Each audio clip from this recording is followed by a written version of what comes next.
Welcome to the 128th episode of News Dump, where we run through the hottest topics in the Lewis County news scene and discuss. I'm local man Aaron VanTuyl, joined today by Chronicle editor-in-chief Eric Schwartz and Chronicle assistant editor Isabel Vander Stoep. And we're joined in spirit by sponsors Summit Funding and The Roof Doctor.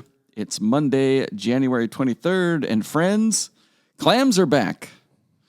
There's a surprise clam dig this weekend, so go dig some up, take them home, make a nice chowder, or just fry them. That's your thing? To be clear, that was on Saturday, today, and then Wednesday. So there's one more day left of it. Oh, it already happened? Yes.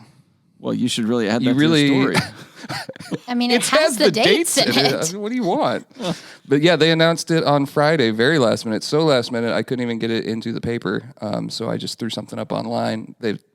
All of the digs have been canceled due to domoic acid. Mm-hmm. And apparently this one beach opened up, and you can eat these without, crapping your brains out. Look, is that what domoic acid does? I would just assume that anything food that's bad is going to be bad for your intestines. Just assume bad seafood is just... Look, I'm not you know me. I'm pro-conservation, whatever. But I'm just pretty sure that WDFW just does not want you to fish or catch clams. Jeez, strong take. I shouldn't say that, honestly. Wow, that's harsh. Yeah, no, I just think that they are You're speaking as a composite Lewis County resident right now. Exactly. I have been fishing and digging clams and catching crab in this area all my life, and I remember how it used to be. There didn't just used to be domoic acid all year long constantly. There used to be a clam season, and every once in a while they would be like, okay, here's the red tide, you can't go then. But now it's like there's always a red tide, and then every once in a while you get one day where you can go catch clams. Do you really think that when it comes back, or when it's gone at least, then for a whole just 3 days you can go out and get clams? Or do you think that actually the clams would be fine to get that entire week, and then they're just giving you some random day? It doesn't make any sense to me. Well, I don't know. It's the state government for you, right, Aaron? Yep, they're just stepping up and stepping right on the necks of those clam diggers. And I was just telling Aaron, I think you could have state government and it would be far more efficient. Mm-hmm. Half. Yeah. Yep, chop it in half. Yeah, I probably. knew what you meant. Sure. That's a lovely thing for you to say, sir. Anyways, 9:16 p.m., Wednesday, January 25th. I think that's the start time, right? You can go out there at night. That's the 9:16 p.m. That's the low tide. Oh, gotcha. And so you want to get there an hour and a half, maybe 2 hours before. Okay. Start farting around. 15 of those bad boys. Yep. That's your limit. You take a child with you, 15 more. Maybe? It should be all right, though. I agree. If we want to shit our brains out off of bad clams, what if that's a sensation I desire? You know what I mean? We've already had way too many expletives for this episode. Oh, there's going to be more. Don't you worry. Well, I don't know. I can't even eat clams. I'm allergic to shellfish, but when I was growing up, I used to eat them, and I'm from a family who has went and clam digged at these beaches all my life, and they definitely made me do it so that they could get my limit too. Oh yeah, I grew up the same way. And it's funny you mentioned, there didn't used to be domoic acid. I used to eat clams all the time, and then recently I started getting sick from it. Now I'm deathly ill. Yeah, if I were to eat clams, whether it was a red tide or not, now I wouldn't be okay. So I guess it doesn't matter to me, but you gotta wonder. All right, news items. First one up, David Burnett reflects on decades fighting for sovereignty and prosperity. He was chairman of the Chehalis tribe, Confederated Tribes of the Chehalis. Is there Confederated Tribes of the Chehalis Reservation. Okay. My understanding, and this is a rough one, is that there were a lot of different bands of the Chehalis, both in upper and lower parts of the basin, and they had a lot of different names, and so I think the name of the reservation tries to reflect the fact that it's several different tribes, I guess. Okay. He was chairman from 2002 to 2014, did some pretty good stuff. The Chehalis never signed a treaty. In a 1960s settlement, the federal government made a one-time payment of $1.7 million for 3 million acres of the tribe's land. What's around 50 cents an acre, I think? Yeah, my jaw dropped when I heard that number. Yeah, even in the 60s, that was...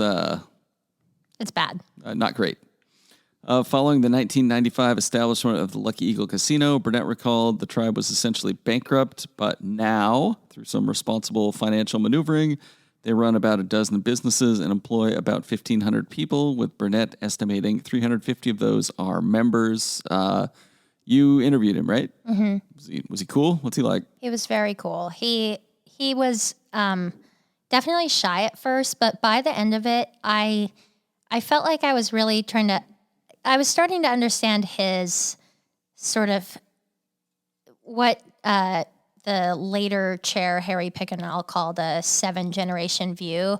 You started to gather that as you piece the stuff together, and it's interesting to hear how for all this time he was thinking, like, if we could get to financial independence, then that would, like, earn us sovereignty that we don't have right now. It was just really, it was a remarkable interview, and I'm really honored that he gave it to us. All right, Schwartz, anything to add? No, I mean, I just think it was really cool. My first read, I told Isabel, I thought it was a historically important story for a lot of reasons, and this isn't unique to the Chehalis tribe. There's not a whole lot of interaction from tribal leaders and, media, newspapers, whoever, off of the reservation, so to speak. And this tied a lot of individuals, locations, and like historical events into one story that I think will be very helpful for a long time in seeing how the Chehalis tribe evolved, historically to what it is now, and even gives a little picture to where it's heading. And I just thought it was a great read. And David Burnett's kind of been a player, I guess you could say, for a long time, my entire career. He graduated from Centralia College in 2000, I learned. I did not know that he was a Centralia College graduate. Yeah. And I just thought it was a great story, very important story.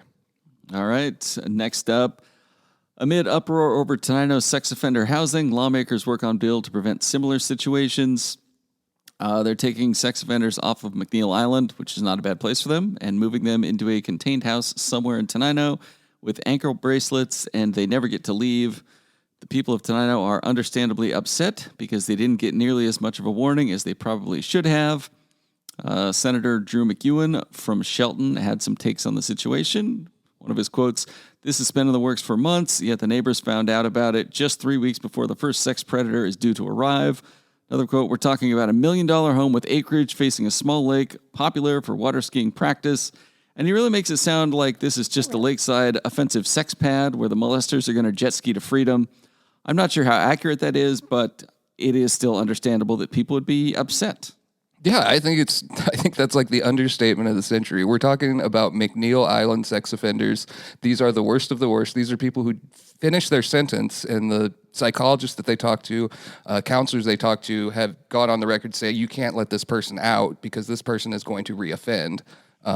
Somewhat quietly, the state passed a law last year or the year before that you could do these housing developments. Not only that you could, but that each county has to take a certain amount of them. And I believe the Thurston County allotment was 11, so this will take care of 5 of them.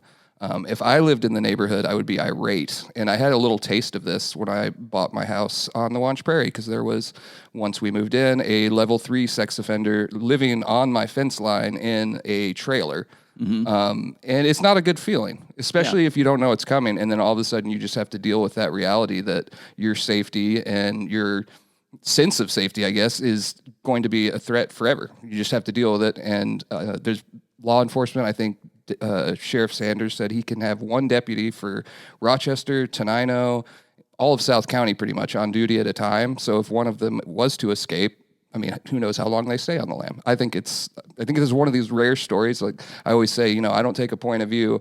This is something the state should have been, banging pots and pans in the neighborhood and announcing through a town crier. Like it should have been done correctly. I think the outreach is the biggest mess up here for sure. And it's something that's going to keep happening too, because this is, I think several speakers said it. Emily's got an updated story on Cronline from a meeting on Sunday night. But each county has to take some of these offenders, so it's just going to start popping up over and over and over. I don't think next to a kids' park in a popular lake is a good spot for this. Which lake is this? I'm not sure the name of the lake. It's a water skiing. I'm assuming like a man-made one. I wasn't aware of it before this story. That one in Adna along the Willapa Hills Trail. I got The secret one, Lake Silverado. I got the impression it was something like that, but I'm also not the one doing this story, but we could find out. Yeah, Emily's story is super interesting. I'd suggest reading it. She did a great job with it. It's very down the line too. Talks about both why it's happening and how people feel about it and how the company was looking at it too. I think the overall theme of her latest story, which is the top story in Chronline, is that they're planning to fight. They're going to be protesting in Olympia on Thursday, and they've got a few different legal avenues that they're taking to try to stop this. But again, the first resident is supposed to move in February. And one other interesting note that we haven't gotten reported yet, and I don't 100% know it's true, but this is a claim from reliable sources, is that these sex offenders at McNeil Island are being downgraded from level 3 to level 2 as they leave, which changes some of the notification requirements substantially. And it makes sense based on our reporting because they say the first inmate that's coming in there is a level 2, and I don't think there are many level 2s at McNeil Island. So very troubling. Yeah. The thing that stuck out to me was that just like from a budget feasibility standpoint, that a private company, Supreme Living, can put these sex offenders up in a lakeside McMansion and turn a profit, but a state agency doesn't have the capacity to do it. It just seems like something is missing there, that it is more cost effective to farm this out than for the state to fund it itself. Well, I think that comes down to how a lot of state legislators feel. I mean, I don't know who passed this legislation, but I know that we were just talking the last episode about how Braun said that we need to stimulate the private sector in order to get enough housing built because the state will never be able to do it. And, whether I agree with that or not, I think it reflects how a lot of them feel about it. Yeah. All right. Also, I'm sure there is some degenerate out there listening to this and considering McNeil Island sex offenders for their fantasy football team next year. I would advise against it. I also want to say I think it's worth noting that Washington does have a system in place that holds sex offenders in prison beyond their sentence, which was wild to me when I discovered that as a young reporter. It's the only area of crime. I mean, if you murder someone and complete your sentence, I don't think there's an avenue where they can be like, well, he's still murdery. We better keep him. Probation, things like that, sure. But as far as, we're going to put them on an island, that's a... Also, the fact that we just have an island we stuff full of sex offenders, not bad. It's something. Yeah. I mean, it's not something that we have enough sex offenders to fill an island, but it's something that we have an island. And fill to overcapacity, which is why this is happening, right? Yeah. Maybe we just need to build some more islands. Build some more. Islands. We'll have Rainier do it. Yeah. Next item. Amid lawsuit, YMCA purchases remainder of land from Mineral Lake to Nisqually River. The YMCA of Greater Seattle has purchased 1,600 acres of land abutting its 500 acres on the north shore of Mineral Lake in northeast Lewis County. The 2,100 total acres are zoned as forest resource land and were previously owned by Forecastle Timber. It stretches from the lake to the Nisqually River. So, actually, it's pronounced Forecastle. I disagree. It's part of a ship. I have tried telling community development this, but nobody cares, and it therefore is constantly mispronounced in YMCA and county meetings alike. And so the way that I look at it is they're united on one front. But if they were Forecastle and you were just at that meeting, you were like, you know what, I'm going to go home and do some research on Forecastle. Good luck with that, Google, my friend. Yeah, but you could just look up the word Forecastle and it would say, here's how you pronounce it, because it's also a word just beyond being the name of the timber company, which I believe was founded by two brothers who no longer live in the Washington area. It pulled up the Forecastle Culturally Jewish Sunday School and Community Center in Philadelphia, Pennsylvania. And then did you look up Forecastle's definition? There's a lot to read into that. There's an Instagram here. It's about a vibrant, secular, humanist community also in Philadelphia. Oh, a vibrant, secular, humanist community. Philadelphia? Just saying. Brotherly love, baby. I guess. Anyway, the nonprofit's plan for a youth camp were thwarted by a decision from the county commissioners back in November not to rezone the property from forest land to a, quote, master planned resort, which is a land zoning designation. Mm-hmm. Commissioner Sean Swope asked where the nonprofit stood on gender reassignment surgery for minors, critical race theory, and defunding the police. Those questions made smashing the appeal with a lawsuit button pretty easy for the YMCA lawyers, who had the paperwork drawn up within weeks and countered the woke implications by closing the written argument with a prayer. Somebody's reading the court documents outside of the Chronicle. I had a look at them. Ironically, young man and Christian are what Swope shouts when asked for his pronouns. You've done that exact joke before. I think it was a Twitter word for bio word. joke last time, and Chad interrupted me. Now you have interrupted. Stepping all over his bits. Yeah, but once again, this was a land zoning issue for a camp to teach children about being outside. Anyway, yeah, what do you guys think? I feel like maybe this, just because we've done so many stories on this now, it might get lost. But in general, the mineral distaste for this project, the mineral community's distaste, has been that it is going to change the pristine land that they have now. Whereas the YMCA has argued that it will be the most preservation possible for this land without doing any bigger development, because it was previously cut out into these spaghetti strip 20-acre lots because they were going to sell a bunch of McMansions onto it. If you look at the plat map, it's literally just strips up from the lake so that you could get as parcels many. with lakefront. Exactly. Mm-hmm. And so that was what it was going to be until the mineral community rallied against it. And then there were several other proposals for the land, because I think that Forecastle has been trying to sell it for a long time. But anyway, so that's kind of what it boils down to ultimately, is just whether you think it's a good use for the land, or if people, I don't know. But it's also interesting to think of the fact that should a community be able to say what a private landowner does in their community or not, And while it's, I feel like there's a good argument for the fact that the commissioners were representing how the community felt about it. But I also think that, considering what they've said previously about growth management, then you could say that they were being hypocritical or not. It's a very interesting and very unique issue. I've really enjoyed covering it because of all of that. Let me ask a question that was posed to me. I think I've discussed it with both of you. I'm just interested in your answers. Do you think the YMCA's stance, if there is one, on gender reassignment surgery for minors, critical race theory, and defunding the police is relevant to the story? And beyond that, do you think that should be included in coverage?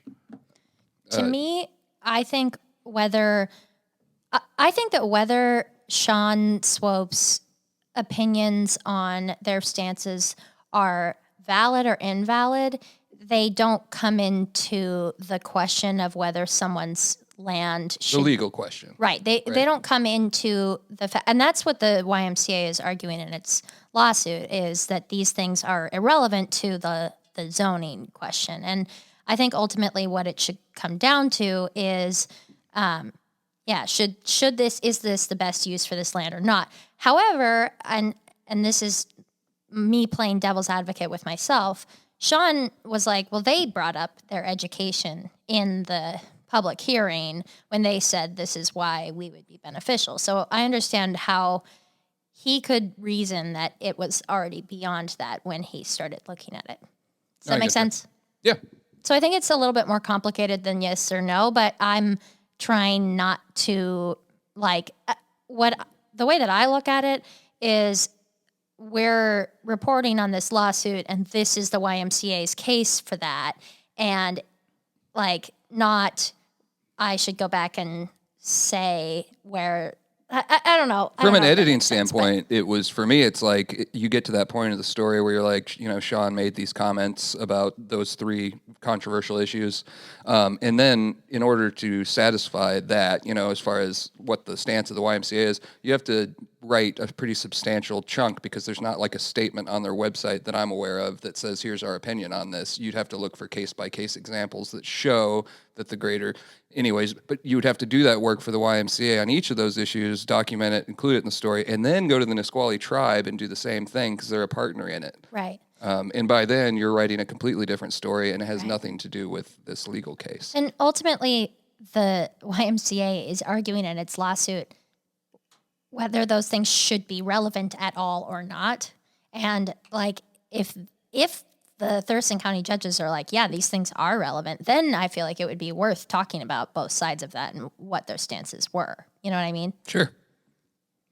I did Google YMCA and their stance on defunding the police, and the biggest thing I could come up with was an essay on the matter and the terminology and the issue from 2020 written by a YMCA chapter president. And his take was maybe not, and that guy was a retired police chief. Yeah, I mean, you could probably plug both ways. I just saw an item in a newsletter that comes to me against my will every day, that there's a YMCA that sided with a trans individual who to the female users of the restroom did not appear female, and they sided with that individual, and this newsletter was making hay of that. So I'm sure you could find and cherry pick, but I think even this discussion shows that that would just derail the story. Like, we're talking about land use. With a national organization that has as many different chapters and like individual organizations as they do, I feel like, yeah, you could come up with 1,000 examples of one way or the other. Like, yeah, I don't know. I just feel like that's completely not what the whole decision was meant to be about. And the YMCA alleges in its lawsuit that like they went beyond what is written out in the scope of the Lewis County Code and in the state code. And the state code does have some, or the county as well, has some leeway when it comes to, like, is this a beneficial rezone?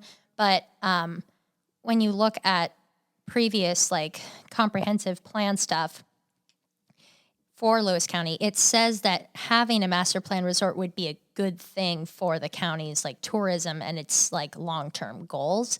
So where it lines up with what Lewis County has previously said about itself, it is beneficial. Does that make sense? It does. It doesn't alleviate the biggest burning question, though, and that's if they start to develop out there, they're going to need some roofs. By God. And how are they going to pay for them? Well, I'll tell you one thing. Whether or not it's in the master plan or the county code, they're not going to need a goddamn penny for an estimate. It's going to be free. Because estimates are free when you call the roof doctor. They make house calls. They sure do. Are you aware that we've got a couple new reviews? No. Oh my God. We did. Like, there's two more. This first one is from Autumn B, and I am going to read both of them. Excellent service from Keith and his crew. Keith again. I had received several bids from other companies, but after 5 minutes of talking with Keith, I knew he was the one I wanted to hire. I did too. My roof was completed in one day and stayed on budget. I highly recommend Roof Doctor. That's from Autumn B. Autumn B, more like Autumn B dry, because there ain't no leaks in her roof. Oh, that's lame. This other one is from John D. The Roof Doctor is the very best roofing company in the United States of America. Wow. This forum should allow for more stars. I give the Good Doctor 10 stars. They also sponsor a top 20 Lewis County podcast through the Chronicle. Oh, gosh. Wow. Hosts Isabel and Eric are awesome. Aaron is also there. Anyways, Roof Doctor, best there is. It does not say From that. John D. Look it up. It's there. Are you serious? Yeah. Don't believe you. It's right. It's right there. Oh my God. John really wanted to be on the podcast, I Yes, think. John D. really wanted to be on the podcast. Wow. great. Well, I'm so glad we could help out the roof doctor with that. And don't we have a story about the roof doctor coming too or something? No, actually, we just saw them working on that building right by Is this Centralia City Hall? Napa Auto Parts. No. And there were just a lot of people on the one roof, so we took a picture because it was cool. And then Jared went up to them and he was like, "Where are you guys from?" And they were like, "The Roof Doctor." And we were like, "Oh." And that's the photo that's it. that accompanies this podcast today. Yeah, absolutely. Yes.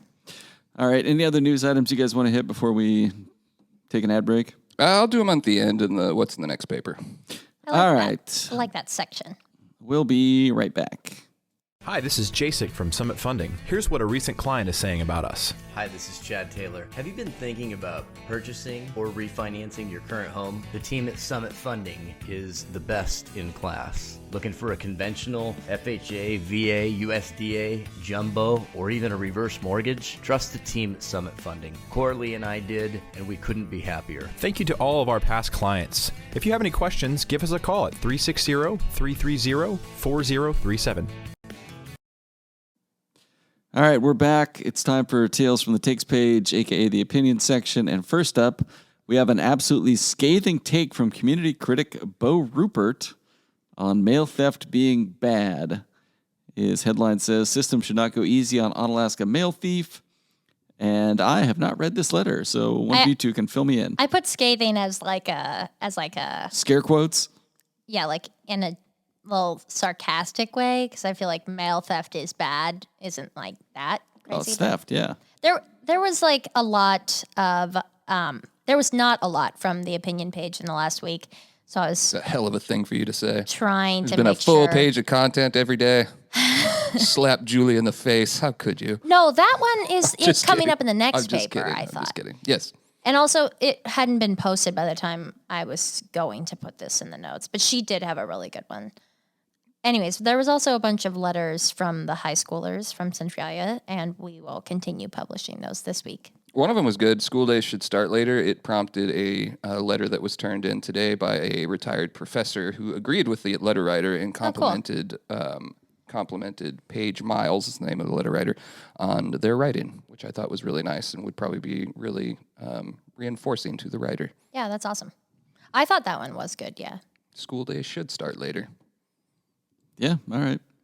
Everything should. We've also Including got... our deadline. That's true. We've also got a commentary from Senator John Braun. Refusal to even acknowledge K-12 learning loss is a disservice to students. This is his weekly legislature column that we talked about last week. And I thought it was interesting. We actually, Isabel and I and Matthew Zylstra, Jared Wenzelberger, Chad Taylor, is that the whole crew? Yeah. Went up to the Capitol and met with Braun and House Minority Leader J.T. Wilcox, You know, Peter there's- Barno, and Ed Orca. You can step on my bits? You stepping on my bits Finish over your there? sentence. I just want to throw something in. Okay. And they talked about this issue in a way that I thought conveyed it even better than the column, just in terms of the upward hill. I guess all hills are upward. The struggles of students. I after the agree. pandemic. There was a letter that will run in tomorrow's paper from Vicki Daniels that was kind of in response to his commentary and saying, like, here's how this is actually going to affect, like, the more vulnerable of our students, but probably not the less vulnerable, I guess. And in our conversation with him, that actually, like, definitely came up, and that was a big part of it. And I feel as though we've covered a lot of things from the Republicans already, and probably like might not be able to get in a whole story on that. But I felt like his opinion on it was pretty nuanced. Mm-hmm. Weren't Braun's kids homeschooled? No, I went to school with them. Okay. I am incorrect then. Yes, as you frequently are. Also, this is accompanied Jeez. by a picture of J.T. Wilcox and Braun sitting like behind a little, like in the Senate, whatever, you know? That was the AP Legislative Day setup. Yeah. Anyway, J.T. Wilcox has this look on his face like the waitress is delivering him a slice of pie, and it's hilarious. Yeah, I probably could have picked a better photo than that. I should have gone back and looked. You're right. I Good feel like criticism. we try not to think about like how, if they're looking goofy or if not. Like, I think with I the photo do. If selections, it's like a serious thing, what happens is on the back end of the website, and this is a real deep news dump listener look in the newsroom, is when you select the photo, it's very tiny. So I thought it was a different photo from the same take, and then I didn't go back and look. that makes sense. Yeah, I like But you are correct. That is what it looks like. Wilcox just looking like little Jack Horner. They here. might have been bringing him a pie. I don't know. I You wasn't never there. know. They were not bringing him a pie. I was there. There was no pie. There were donuts. Well, there you have it. Oh, All right. it's a donut then. Do you guys want to talk about any other letters from high schoolers or anything else on the opinion page? Now let's move on. Yeah, I think we hit all the high notes. There is a good one in tomorrow's paper from Julie McDonald about the new exhibits at Mount St. Helens reflecting Cowlitz tribal history, and I would definitely recommend reading it. Okay. People's Champion of the Week. We've got Toledo Tell named Business of the Year. Diane Dory getting Evergreen Award at the Chamber Banquet on Friday night. We've also got Chehalis Basin Strategy Facilitator reflects on decade mediating fish, flood issues. Reflects on decades really is your key phrase of the week, Isabel? Yeah. Throw that in there. Yeah. Jim Kramer is this facilitator, and he is the reason we have an aquatic species restoration plan in the Chehalis Basin. I think that's pretty noble. However, I refuse to deliver this award to bureaucrats. As a bureaucrat. As a bureaucrat. I think David Burnett should be on here. Yeah. Jim Kramer was hired by an outside source by the Ruckelshaus Center when he first came into the Chehalis Basin process. While it was funded by the legislature, he was not a bureaucrat. He came from an independent consulting company. And Ruckelshaus is spelled the same as Folksa, for anybody out there wondering. Forecastle. It's not that hard to say. I don't know why everybody just doesn't care. Forecastle. Forecastle going to be really pissed off about this. If they hear me defending their honor, I'm sure they will be very happy. And my People's Champion of the Week, Chehalis Elementary students collect over 8,000 pounds of food. The food went to the Chehalis Food Bank, which served 1,185 people in December alone. If I can vouch for Toledo Tell just a little bit here, I only learned on Friday night that they have been in the broadband internet business since 1906.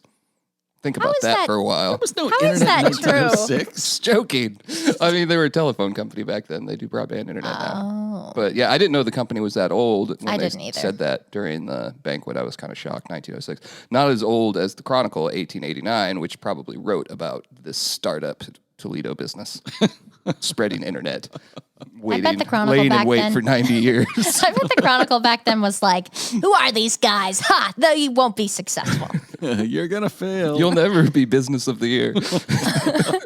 Our views. Old Chronicle was so critical of every new thing. It was the critical, yeah. These that's what they telephones called aren't going to catch on. it. Anyway, Chehalis Elementary students, congratulations. Boy.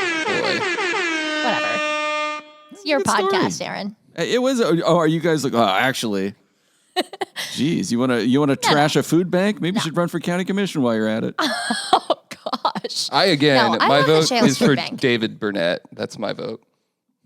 Who didn't make this list? I feel bad giving People's Champion of the Week to a Business of the Year and an Evergreen Award winner, as much as I We didn't appreciate Diane suggest Dory. Okay, fine. Diane Dory's already won it once, I think. Yeah, I think so, She's too. won it several times, yeah. Sirens Banger of the Week.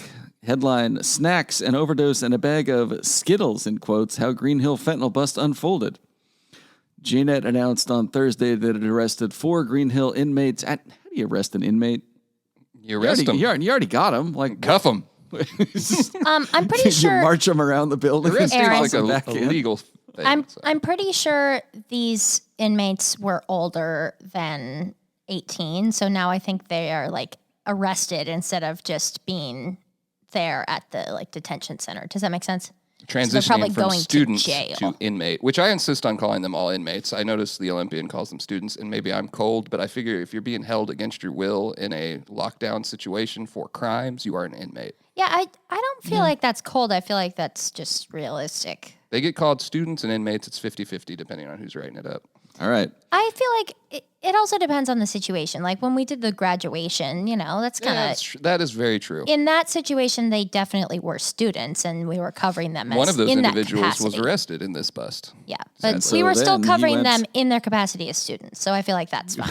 I had At the- student inmate once, and a caller pointed out that it reads like they're aspiring to become inmates, and I said, fair. Maybe That's you should... I feel like I would not think that, but okay.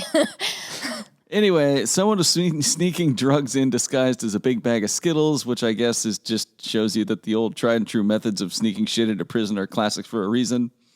Most of the pills were blue and imprinted with M and 30 on opposing sides. A small amount of the pills were pink, imprinted with M and 15 on opposing sides, according to JNet.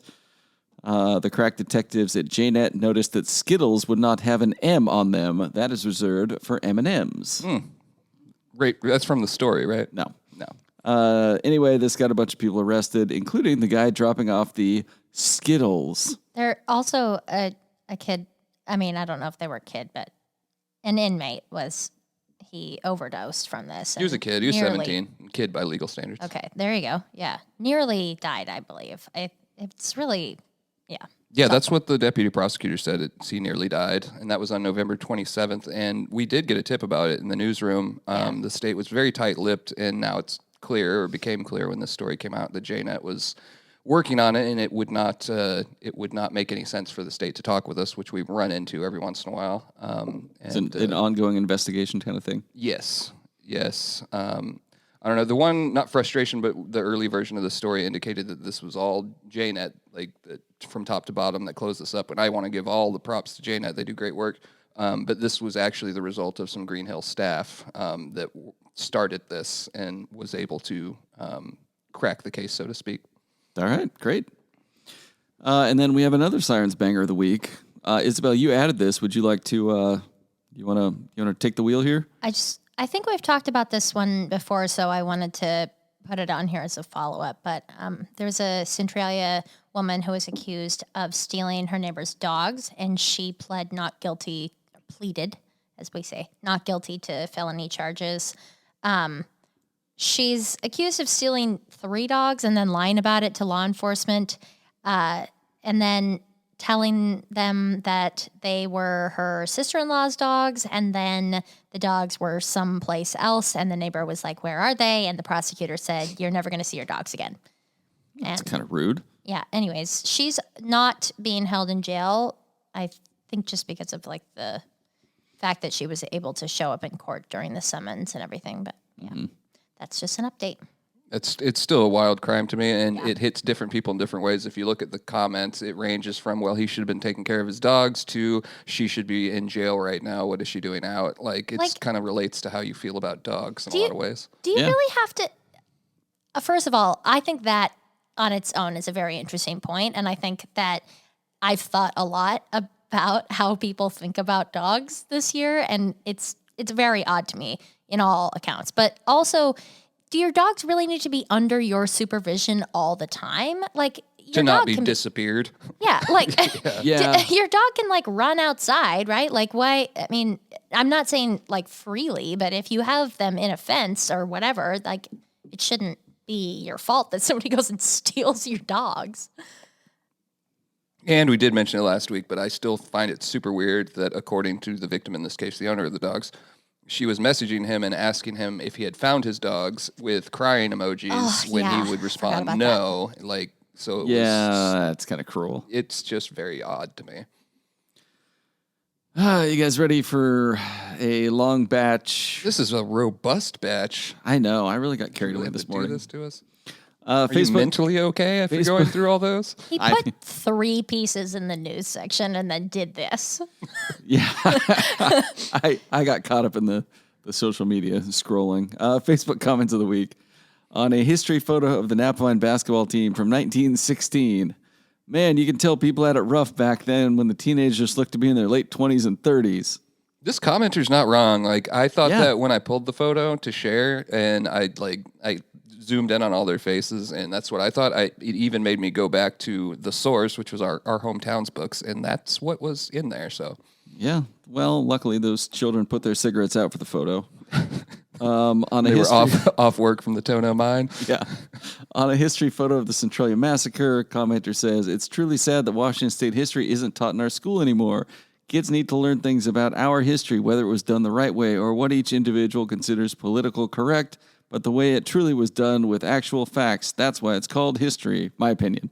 And then somebody replies, "Washington State history is still a graduation requirement for students to take sometime between 7th and 12th grade. It's often taught in middle school." It was my favorite class. It's the best. I moved to Washington from North Carolina and took North Carolina history, and they made me take this class the last year of my senior year because they discovered I hadn't taken Washington State history. They'll do that. I walked in the back of the graduation because of Washington State history because they didn't know if I was going to finish it in time. True story. Yeah, they do that. Also, I feel like I was dealt a false bill of goods in my elementary history classes, just saying that. Over in North Carolina? Yes. North Carolina private school, Christian school. I wonder which war you should be referring to. I'm just saying, I think a lot of my generation was taught a incorrect or at least overly rosy view of history. On a post about a potential wealth tax for people making above $250 million, it's just a bunch of people who would never, not once, not in their wildest dreams, be affected by such a bill threatening revolution over the smallest inconvenience to the uber rich, including one commenter who says, looks like Robin Hood wants to take from the rich to give to the poor. And then a follow-up commenter says, and it should be just the reverse. My initial thought on that bill, not that anybody cares, but and I'm sure it's a talking point, but I haven't really read into it. It's just like, if you are among the ultra rich and somebody's going to do like a 1% tax on your money, like you are also the demographic that can most easily move to a state that doesn't do that. Yeah. So you fund all these programs through this tax, they move maybe, and then you have to fund these programs and we have to come up with a new tax. No, that definitely happens. I mean, yeah, but on the other hand... Because when you're that rich, 1% is a lot. Yeah, but think about like if you found out right now that, hey, your taxes are going up 1% next year, are you going to move? I'm not ultra rich, so if I had $250 million, money, it's just about the pain in the ass of it. If I had $250 million, it would then be probably cheaper for me to get a house. Yeah, but if you had $250 1 year million of the tax, if you had $250 million, 1% of that would be like, oh, who cares? No, it's not. I think people that are that rich never have the who cares approach to their money. I agree to disagree. Okay, we can just Maybe imagine what it would like to be wildly rich. I really thought we would be debating Robin Hood in this segment. Oh, that's fine. Let's see. On a failed to register sex offender arrested in Thurston County, the quote or the comment says, "Why is the Chronicle omitting this predator's name? That's a name given to them by the state predators. Refer to them as such. They aren't people or persons. What? No need to sanitize what they are." This was an Olympian story. They aren't people or persons? That's a pretty common tone on these sex offender stories. So That's But the just Olympian doesn't not name true. anyone until they're charged. We don't normally either, unless, I mean, there's cases where we do, but that's why that person's name I is still in there. take a huge issue with they aren't people or persons. Like, that's just awful. I mean, whether or not, no matter what someone's done, dehumanizing them to me is not fair. Folks disagree. Folks will disagree. You know about the Facebook mob. Come on. I know, I'm just, that's just strikingly awful. From the same post, I'm not quite sure what all you monkeys are crying about. This guy failed to report and they arrested him. The exact same thing as always happens. You just read the headlines and go, herp derp, damn Isley, derp derp. That's pretty funny. I don't like him mocking other commenters, but the way you read it was funny. On a story about a proposed bill adding a 45-minute recess to school. One commenter says, less playtime is needed. Another commenter That's said, the most BS I've ever heard. I thought kids went to school to learn. Tack a half hour on their day if they need more playtime. Like, as if playing with other kids isn't learning. Like, My kids think it's get good 3 for 'em. recesses, which seems excessive, like based on my memory of school. They're shorter than I got. But you get 3 of them, like that's great. Your I kids go to a definitely- school where they 3 get 3 things. recesses? Yeah, When I 3 was- I things to see look why you're forward worried to. about that $250 million wealth tax bill. when I was your kids' age, I definitely got 3. Yeah, I didn't know that was a thing. Only 1 recess for the. But play is just as much a teaching tool for kids I agree. as anything else in that age. Like, it's social development as well as like physical. I mean, it's Yeah. definitely a learning tool. That's just silly. Yeah, it just teaches you to interact with society in general, which kids really do have a problem with that right now. Yeah. It's also just good and healthy to get them outside. Yeah. Yeah. Get them running around. Yeah.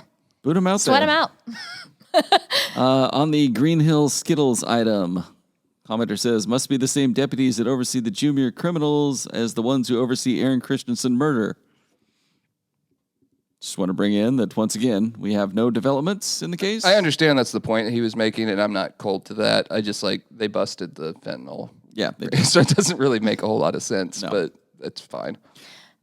We do have slight development. So, I was going to bring that up in stories sorry. ahead. Go ahead. well, Emily covered Aaron Christensen's family and friends had a 50th birthday party for him in Portland on Friday night. And it was a concert because he was a musician with people that he'd been in bands with. and they sang a song in tribute to him, and I think it was just like general reflections on their love of him, etc. And she attended that and covered it, but also the most recent update comes from one of his family members, which is that the sheriff's office said they were waiting to make an arrest based on different cell phone mapping that they are hoping to receive of the two suspects, which are And then a they'll send it 20-year-old back to the prosecutor. and 17-year-old from Rochester and Tenino, not respectively, the opposite of that. Okay. And just to quickly reiterate, he was killed in August, gunshot wound to the chest. That came out after the Chronicle put his picture on the front page and asked what happened to him within 12 hours. And his friends and family are understandably very upset that no one has been arrested, even though a suspect was named. They did send charges to the prosecutor. Prosecutor sent them back, and it must be the cell phone data that the prosecutor was interested in, you can surmise. And we don't have any timeline, I think you said that, for when that'll actually come through. All right. I'm just going to skip these last two. I just don't have it in me right now. What's in the next edition? They must be bad. No, not really. It's just like we've been over it. It's just too much. What do we have in the next edition? We have, like I mentioned, the follow-up. Emily had a very eventful weekend. She covered that Aaron Christensen event in Portland late Friday. And then on Sunday, went to this community meeting in Tenino. And I will say this is an exclusive online story at the moment. We didn't get it into Tuesday's paper. But it's I think it's really good. It kind of just tells you the path ahead, like we mentioned, for the residents and kind of their last-ditch efforts to stop this. Isabel did a nice story on our new Congresswoman, Marie Gluesenkamp-Perez, visiting Centralia College. She also stopped at the county, met with them there. I thought that was neat. We've got the next installment from Matthew Zylstra on the Shahale School District, focused on math. And those are kind of the highlights. There's a visual marking the 16th anniversary of the death of Karen Bodine in South Thurston County. So Emily wrote up a short item on that, etc. There's a new coach in Adna. What do you think about that? He's from football Goldendale, coach. which is where my brother and his wife live. I learned this week, not from the Chronicle, but from a Chronicle staff member, that the Centralia High School coach is already out. I don't know if he's out necessarily. Maybe I was misinformed. Who knows what could happen between now and August, but There's a good wrestling roundup in there as well. WF West had the Bearcat invite over the weekend. Some really good photos. Stepping on Jared. Sports Dump's bits now. I want to do the crossover, man. Let's make it happen. It's not going to happen. Let's make it happen. We don't have enough mics. Let's Just do two to a mic. Even if it does happen, it's not going to be good. Maybe you should just be a guest on Sports Dump. I've invited him on, and he's Got to be a full crossover. That's what he says. It sounds a lot like me. We're sponsored by Summit Funding and The Roof Doctor. Shout out John D. for that review. Leave your own review of this podcast and a rating on Apple Podcast if you want. Makes no difference to me.